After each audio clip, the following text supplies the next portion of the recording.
Hi, I'm Sarah Hart from Sarah Hart Driving School, and today I'm going to demonstrate a delivery of the briefing for controls. So this is for use by our PDIs of our Drive Heart wing also. So the controls lesson would be following on from the cockpit drill, so you can assume that the pupil still hasn't driven the car and you'd still be stationary. So when we talk about the controls, we first of all start with the pedals. So starting from the right and moving across to the left of the pedals, the first pedal on the right is the accelerator. Moving across to the middle pedal, the brake, and then on the left the pedal is the clutch. So actually it goes quite nicely A, B, C.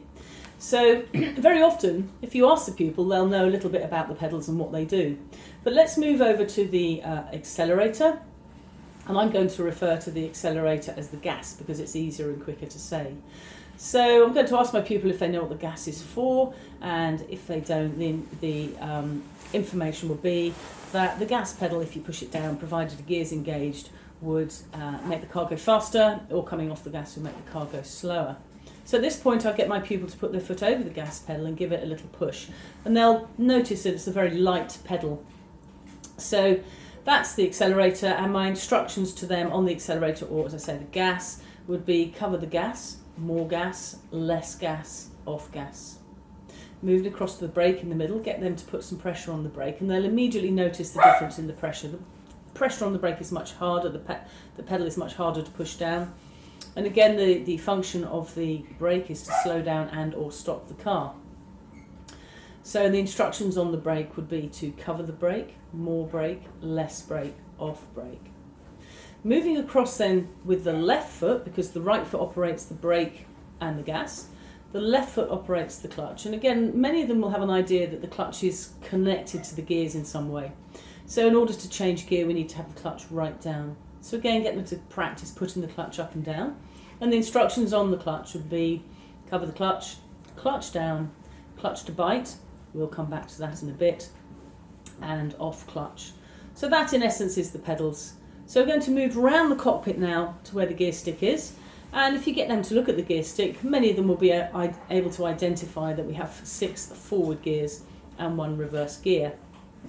So the gear stick operates in a grid system. It doesn't work in diagonal. So when the gear stick is in neutral, the gear is between 3 and 4, and it's got a big sideways movement, so you know the car's in neutral.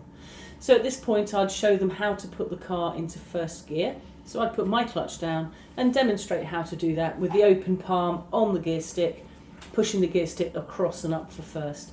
So at this point it's a good idea to get them to put their clutch down and just practice putting the car into first gear and then back into neutral. So at this point I wouldn't go any further with the gears, because really for moving off and stopping, clearly we're going to only need gear 1.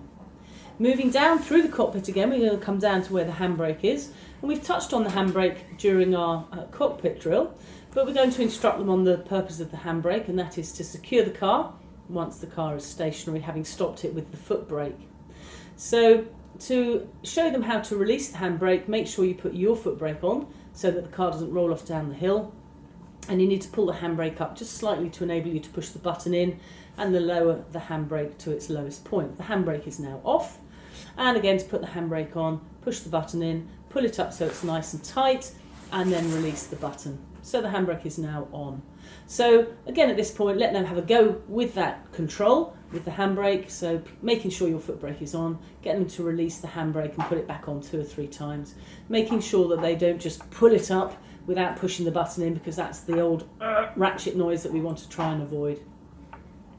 Moving back on to the controls now, we're going to move back round towards the steering wheel, and we're going to look at the indicators, which on the Fords that we use is on the left hand side of the steering wheel, and the indicators correspond with the way that you're steering. So if you want to steer to the right, your right hand would come up on your left hand, beg your pardon, would come up on the wheel, and to signal right you push the signal up. So it corresponds with the way you're steering. So to steer left, your left hand comes down, and to signal left, your left hand goes down on the indicator stalk.